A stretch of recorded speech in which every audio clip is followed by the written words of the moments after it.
Greetings, everyone.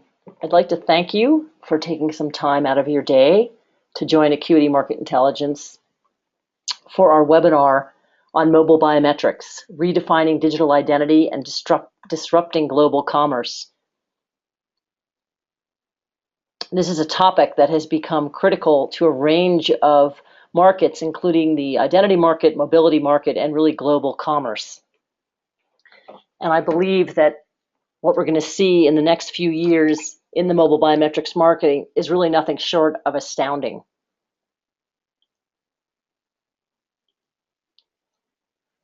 For those of you who don't know much about Acuity, we have been tracking the global mobile biometrics market for nearly 15 years.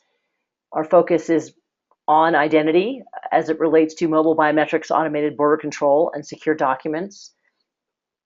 We have published a range of research reports in those arenas. Our latest is on the global biometrics market. And we have a wide range of wonderful clients across the spectrum of various industries. And hopefully, if you're a client, you see your logo up there. If you don't, let me know. And if you're not a client, hopefully next time we have one of these webinars, perhaps you will see your logo up there. So today's conversation is really about understanding how biometrics and mobility are going to have dramatic impact on digital identity and global commerce. There's a range of forces right now operating that are incredibly impactful and I think are really about to deliver on the promise of biometrics. I'm going to go over some of Acuity's latest forecasts, and that's from our recent report on the mobile biometrics market. And then talk a little bit about why Acuity's forecasts are really uncharacteristically high. Those of you who have followed Acuity know that we tend to use very conservative methodologies in developing market forecasts. The rationale behind that is if you can justify market development in a particular arena where you're using conservative forecasts, then if the market's larger than that, that's a good thing. However, if you're using aggressive forecasts and you then are betting on that market playing out and it doesn't meet those metrics, then you're probably in trouble. So the rest of the presentation beyond that, beyond the forecast, will then sort of explain the context for why Acuity sees massive opportunity for mobile biometrics. There's four real critical components that have to do with the evolution of digital identity, the rise of consumer centricity. We'll talk about that in more detail so you understand what I'm referring to. And then how both mobile commerce and a monetization model that is used by many enterprises, I believe will be radically disrupted, or at least has the potential to be radically disrupted, and then create, as a result of the mobile biometrics boom, and really transform many industries that we're looking at today in terms of how they operate. So I just want to throw back for a minute to a slide that was presented in February 2011 at a conference on the future of biometrics. And at the time, I put forth this slide, and it was considered pretty radical that we would be looking at mobile devices as a personal authentication device, and that would really allow interface to a range of products and services. As you can see on this slide, I'm trying to differentiate really between the use of biometrics as a direct biometric authentication versus using the mobile device as a means of authentication. But again, when this was presented, it was considered pretty radical, and I would say at this point, this is becoming a fairly, while primitive, relatively reasonable representation of what's going on in the world today in terms of biometrics. So a few definitions. In general, when I'm talking about mobile devices here, I'm talking about smartphones, tablets, and wearable smart mobile devices that have embedded biometrics in them. That's what a biometric smart device is, not something that you're adding a software application onto, but essentially the biometric is built into the device as shipped, fully integrated. Biometric apps are software that can then be downloaded to add additional biometric functionality. Those can be built on top of the embedded biometrics, or they can be independent, fully independent, perhaps using the functionality of the smart device, for example, a camera or the microphone, depending on what kind of biometric you're looking at. And then biometric transactions. Now, Acuity looks at these very specifically. Right now, when I talk about a biometric transaction, I'm in terms of revenue generation. We're not talking about transactions that are facilitated by systems like Apple Pay, because what Apple Pay is doing is Apple Pay is taking a biometric and layering it on top of a PIN as a convenience factor. The ultimate, bottom line security for Apple Pay and even for logging into your phone is really a 4 or 6-digit PIN. The biometrics does add value in terms of convenience, but I don't see that as a direct transaction revenue generator. And the other thing about transactions is I look at both payment and non-payment transactions here. Non-payment transactions are, for example, accessing your bank account versus actually paying a bill. And obviously, over time, we do many more non-payment transactions in accessing and managing online and digital accounts than we actually do transactions. So you'll actually see that the non-payment transaction volume is significantly greater than the payment transaction volume. So this is sort of the framework for the terminology for the discussion in terms of Acuity's forecasts. So now let's look at these market forces. There's a range of market forces that are impacting the development and the mainstreaming of biometrics. Everything from, the globalization of E&M commerce to cloud-based identity to obviously smartphones, which are now becoming de facto authentication devices. I watched a webinar the other day that was talking about using mobile phones as out-of-band verification devices, which is great if you want to verify the mobile device. But it doesn't tell you who's holding that device. And it was interesting because they were using an example of making a banking transaction and then sending a verification to the phone to ensure that that transaction was valid. But if the person who's holding the phone isn't the person who actually should be managing that device, managing that account, you still have a problem. So again, this is all driving towards this mainstreaming of biometrics where we're actually talking about not identifying devices, not machine-to-machine identification, but machine-to-person identification, or what I referred to in the past as bridging the human-machine identity gap. So all of these things are now contributing to how biometrics are becoming sort of this newly found technology that a lot of us have been working with for more than a decade. One of the things that I think is really interesting is what's happened around the Ashley Madison hack. Now, I think this is obviously funny in a way, but it's also really relevant because this potentially could be the tipping point for internet security. More than 30 million people worldwide have had accounts on Ashley Madison. Interestingly, only 12,000 of them were women, but that's another discussion.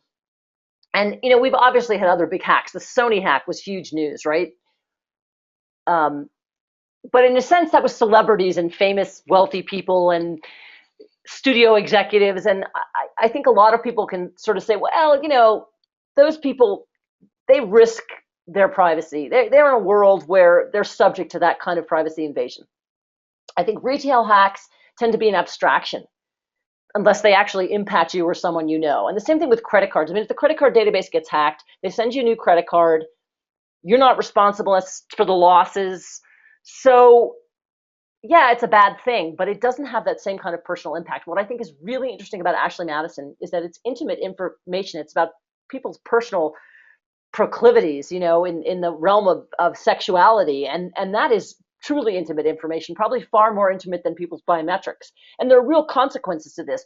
People are being publicly shamed. There are people losing their jobs. In cases, they're government employees, for example, in the military, where adultery is grounds for dismissal because it's against the code of military conduct.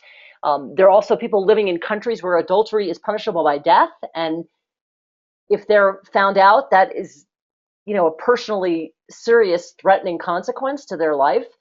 So I think there's sort of this public indifference to privacy violation in general, but I think when the consequences start coming home, it makes a difference. And I think this could be um, a place where consumers finally start to say, gee, really, maybe I need to worry about where my personal information is, or, who's storing it and how they're storing it, and what kind of security they're using. So I think this is sort of an interesting little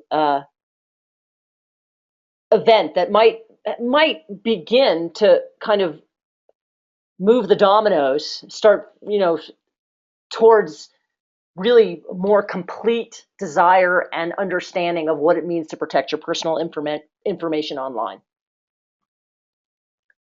So now we're going to talk about Acuity's uncharacteristically high market forecasts.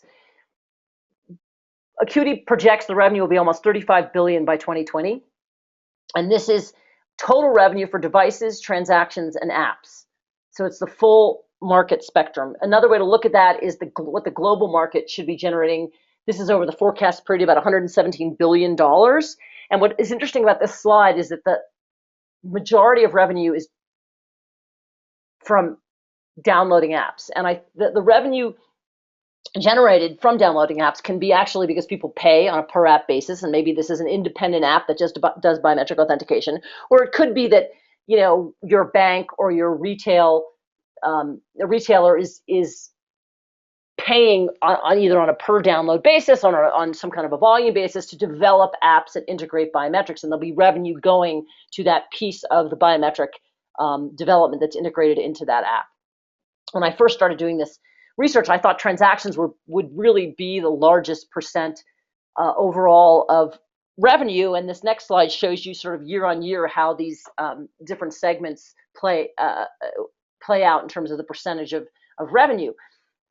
But as it turns out, as with all technology markets, in the end, the devices are the platform and the software is the service, and that's where the revenue always is. So this is fairly consistent with the kind of development you'd see with any emerging tech that becomes a platform, whether it's a PC or a mobile phone in this case, or any other kind of device, or the classic razor and razor blade example, where the money is in the repeatable product sales, not in the initial platform, so to speak.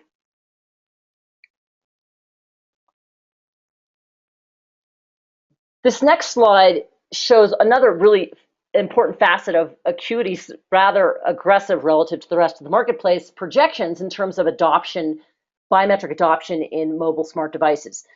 Acuity projects by 2020, 100% of smart mobile devices, that is smartphones, wearables, and tablets, will include biometrics embedded in those devices. And this, to me, is the key to why we're going to see this market explode. Just a side note here, when preparing this analysis, Acuity relied on projections for smartphone, tablet, and wearable adoption that were made by a number of industry research firms that do this on an ongoing basis. IDC, Juniper, Gartner, there's a whole list of them. And basically what I did was I looked at those numbers as they were forecast out and used the average of those numbers. There were a couple that were kind of outliers, and I threw them out.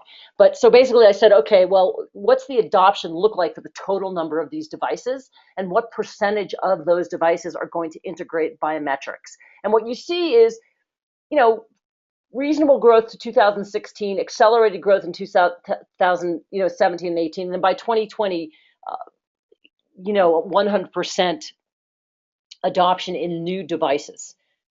I think that's a reasonable assumption if you look at other types of technology that have been built into phones, for example, cameras. And I also think it's taking into account that the cost of embedding those biometrics is going to drop over time because of economies of scale, and that we're going to see a lot of lower end devices in the $50 to $100 range that will be able to embed biometrics in them, and that's why we're going to start to see this sort of universal adoption. The number of devices is going to grow from about 200 million in 2014 to almost 3 billion annually. And this is, again, smart mobile biometric devices, devices that have biometrics built into them.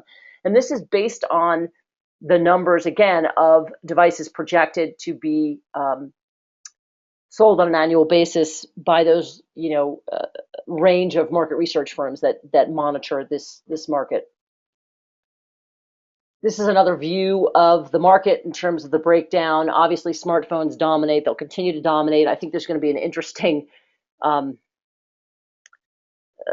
evolution in terms of what constitutes a smartphone versus a tablet versus a phablet. I mean, I have a iPhone 6 Plus right now, and I've decided I don't really need a tablet because it's big enough. So I think, if tablets are going to become phablets or smartphones are going to become phablets, I think what's important here is looking at the overall device numbers and knowing that, most of us are going to have something that's a handheld device or a wearable device that will be on our body that will embed biometrics. This is the total number of app downloads. Again, these are biometric apps loaded onto smart devices. I think the numbers out in 2019 and 2020 are pretty large, but I think, again, the assumption is you're talking about 4 billion plus devices as a platform being out in the world.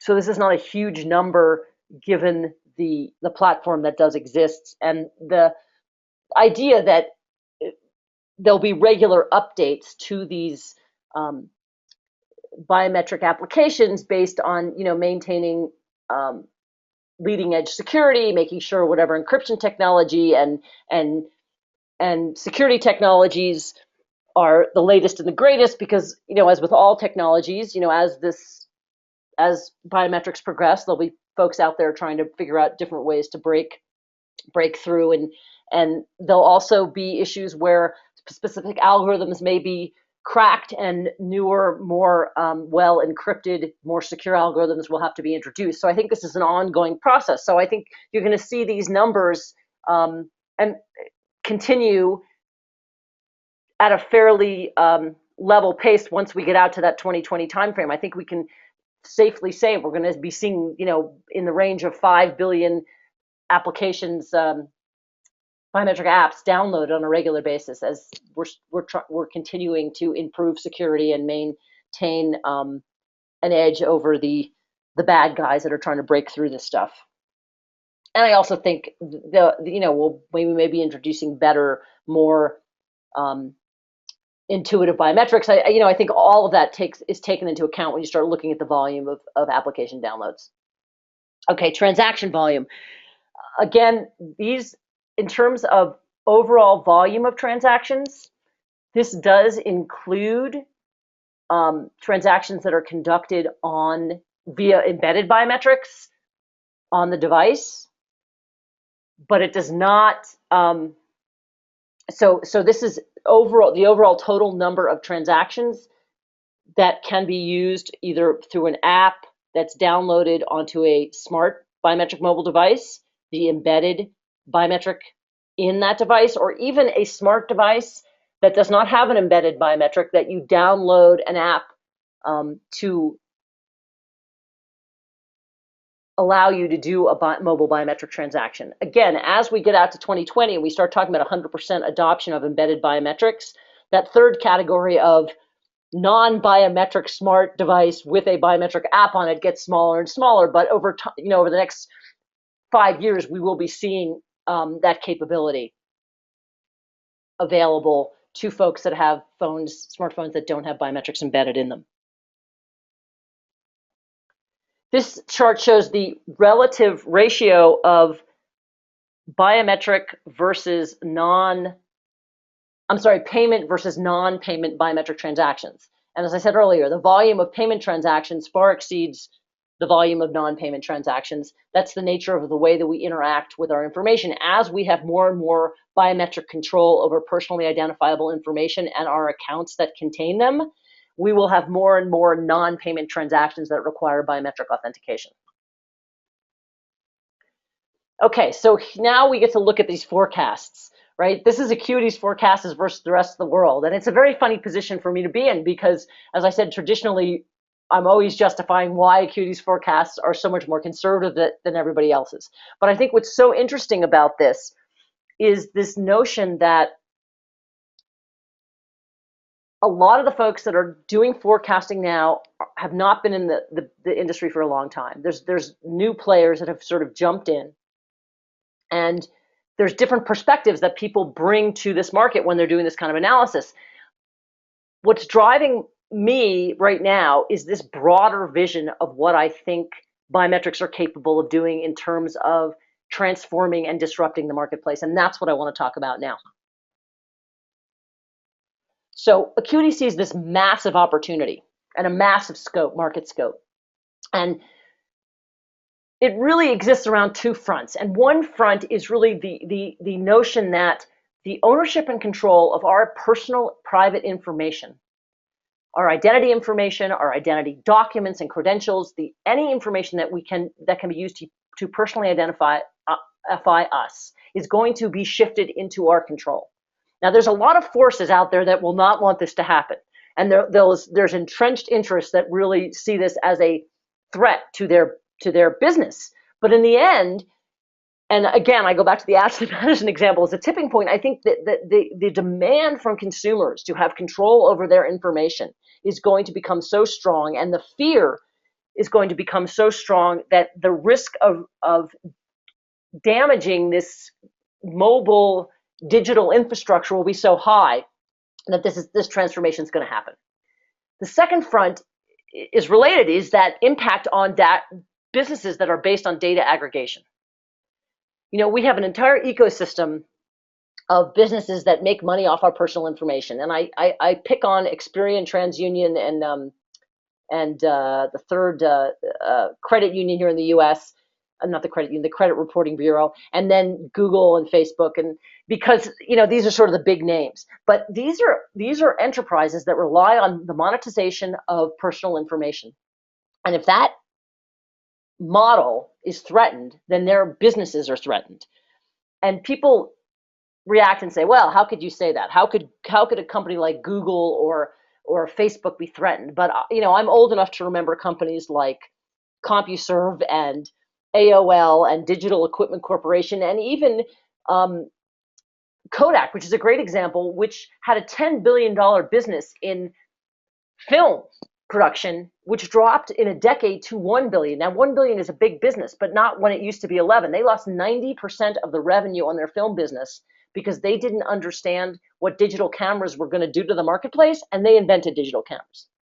So here are the elements of this potential market disruption, if you will. And I think that if we're not thinking about this, even if it's uncomfortable for our business model, then we are not really clearly seeing the future that awaits us, if you will. And again, there are entrenched interests that will fight against this, but I don't think that in the long run they'll win. So we have this evolution of digital identity towards identity 3.0, the rise of consumer centricity, which is this consumer ownership and control over personal information, and then the idea that both mobile commerce and the monetization model that exists for a lot of organizations on and offline will be disrupted. So identity, the evolution of identity, right? Towards identity 3.0. Right now, initially digital identity was, okay, I log on, I give people my personal information, I set up a username and a password. Okay, and maybe that was fine 10 years ago, even 5 years ago marginally, but if you're anything like me, you've got a spreadsheet with all this information on it. And I had the experience of having an external drive that I had that spreadsheet file on, was lost on an airplane, and I essentially had to go through and change all of my passwords again. It's madness, right? So, but this is the way that the digital world started.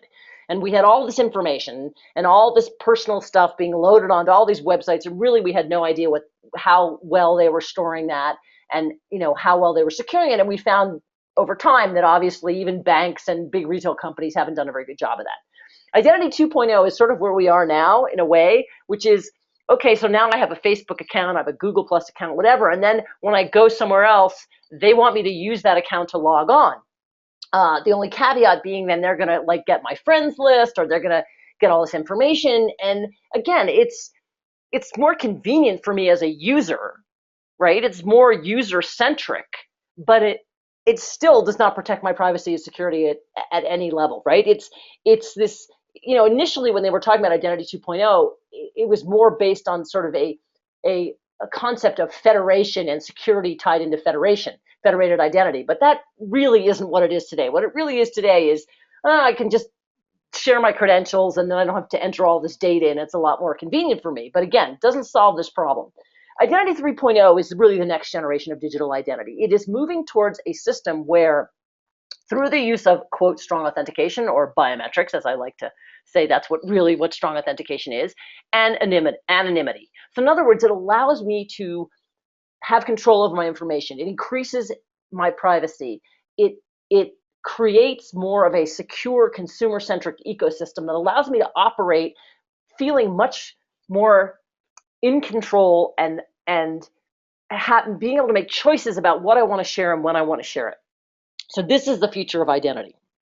So what does that mean? It means that we're really looking at, quote, consumer centricity. And the idea with this sort of conceptual model is that as we move towards a consumer centric model of commerce, our true self, right, the clarity of our identity becomes more and more and more fuzzy as we move out in interacting with more and more organizations, enterprises, and entities in a digital way. So I control and hold my information, I lock my information, and then I can allow some amount of that information to be communicated when I want it to be communicated. So what does this mean for mobile commerce? To me, this is sort of the model of mobile commerce right now. Basically, what we did was we slapped a mobile phone in between the retailers and the credit card. You can make the same argument online, right? Essentially, what you're doing is it's a new way to get your credit card information passed over to the retailers instead of swiping it. And you're still dealing with this whole payment processing infrastructure, and you're still dealing with your personal information flying around in a lot of places. And okay, yeah, now we have Apple Pay and Samsung Pay soon, and PayPal built using the fingerprint reader in these phones. And so, okay, now we have this convenient way of doing this, but we're still basically, okay, maybe they've tokenized the credit card, but our personal information is still flying. And there's this huge ecosystem out there and this whole payment processing system that extracts money out of this world of transactions. I mean, there's a huge industry that's making money to supposedly secure these transactions via credit and debit cards. So,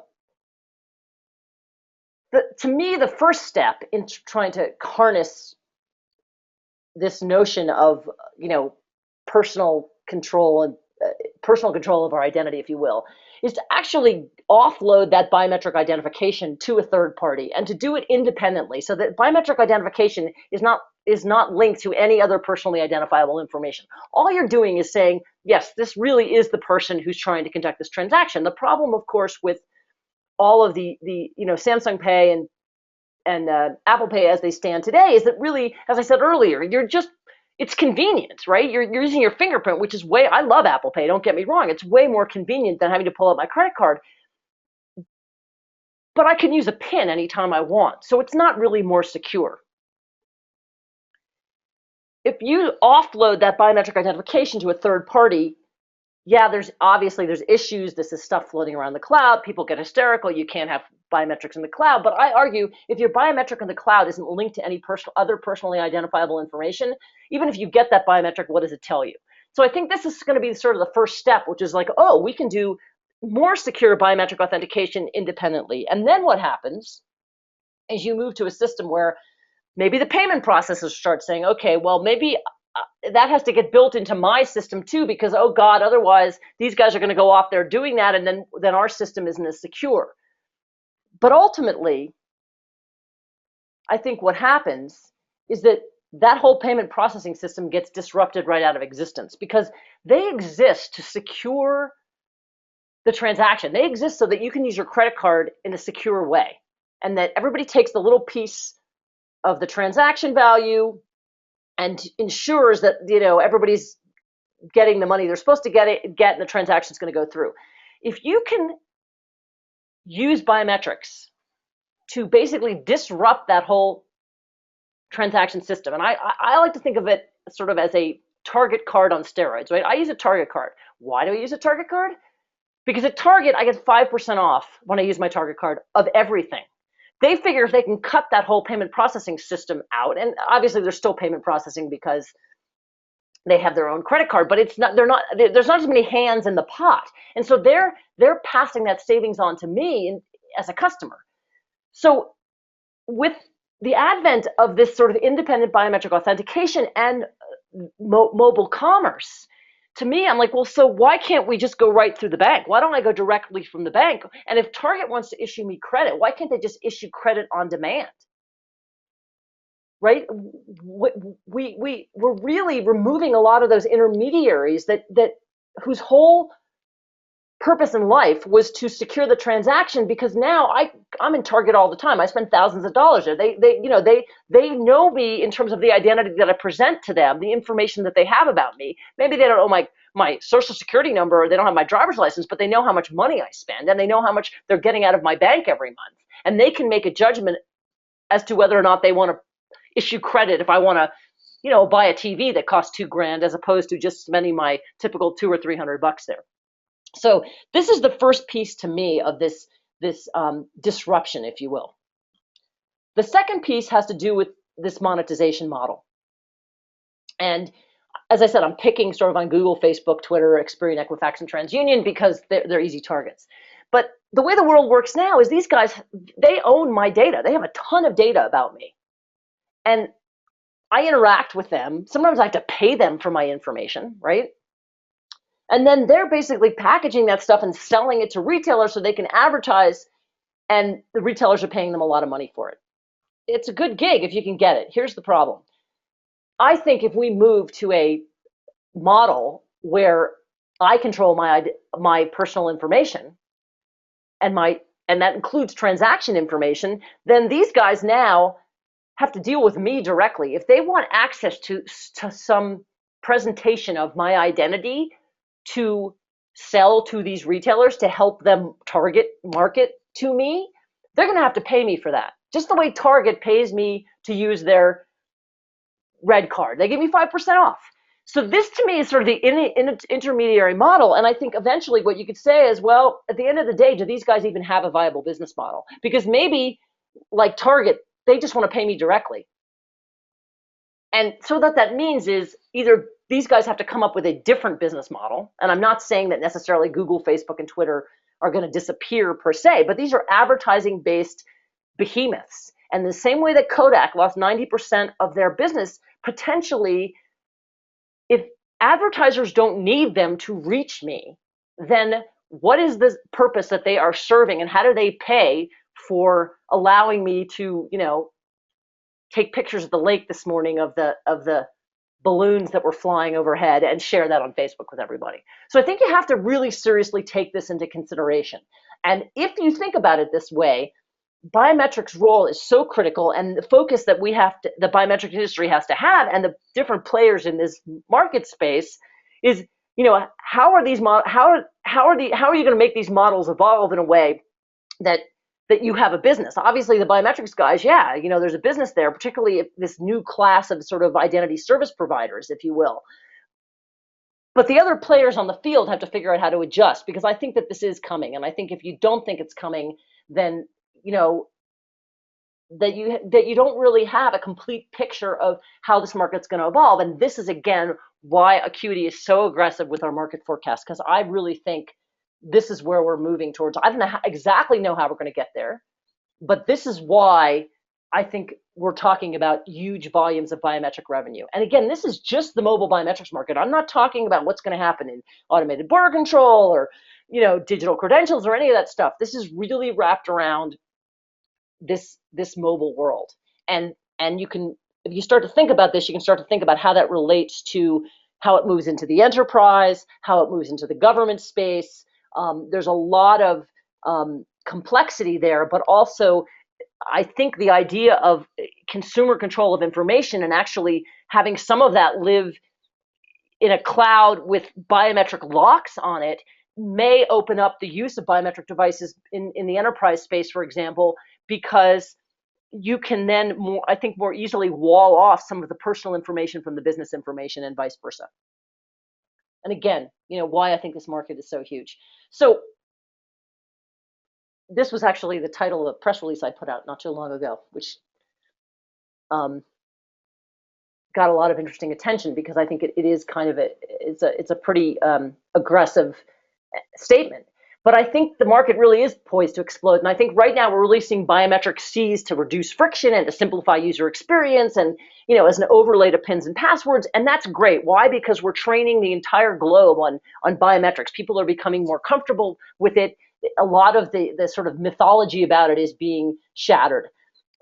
But I think what's really critically important is understanding the potential to really disrupt global commerce, which is going to be increasingly mobile, and shifting the control to consumers and away from the monetization enterprises. And so there's going to have to be a lot of adaptation, there's the word, to these changing market dynamics for the different players in this space to be successful. And subsequently, what you see is, hardware and software companies, in the device companies, mobile services, credit card companies, banks, payment processors, everybody's looking at this and trying to figure out a way to configure the vision to sustain their own market position. And I think what you really have to do is look at how the market is potentially going to shift and try to figure out how do you adapt in that environment. It's not clear who's going to win. It's not clear necessarily how this market development is going to play out. But I think what we do know is that our ecosystems, whether they're payment ecosystems or commerce ecosystems, are going to transform, that biometrics are going to become increasingly integrated, and their success will really be as they're invisibly integrated and they become so mainstream that we don't really notice them anymore. But I really believe that they are critical if you're going to build this sort of trusted, reliable, free-flowing commerce model that does offer consumers privacy and protection, and eventually offers enterprises similar levels of security for their own proprietary information as well as their customers, and you can extend it again to the government. Then biometrics, this is what's going to make it happen. And yes, we still have a lot of problems to solve, but I think those are solvable problems. And I think this is where the energy and the effort of the industry should be right now. Now, if you want more on this, and you especially if you're a data hound, Acuity's reports are really data driven. I mean, there is so much data in these reports, and if you get an enterprise license, you get the spreadsheets, and I built the spreadsheets this time so that you can actually go in there and tweak my financial assumptions. So if I'm looking at my market adoption assumption, so if I look at a specific level of adoption in terms of smart mobile devices, and I say, look, I think it's going to be 100% by 2020, you can actually go in and change those on an annual basis to see what numbers you think work better, and then that will reverberate through all the spreadsheets, so you can actually look at what's going to happen if you disagree with basically the assumptions I've made, and you have a lot of flexibility to play around with that. And so that's something that I built in this time. Tons of data. The report is data rich, and again, you get the spreadsheets if you get an enterprise license. And I think it really helps provide the kind of framework you need for understanding where the market's going. There's a regional analysis that's broken down by the segments. And then, with payment and non-payment, smartphones, tablets, wearables, all that stuff. So I encourage you to take a look at that. And there's a preview on the website. These are some events that are coming up that are really related to mobile. I highly recommend if you're coming from the biometric space and you haven't been attending these kind of events, you really need to, because you need to understand what's happening there. And so I would definitely encourage that.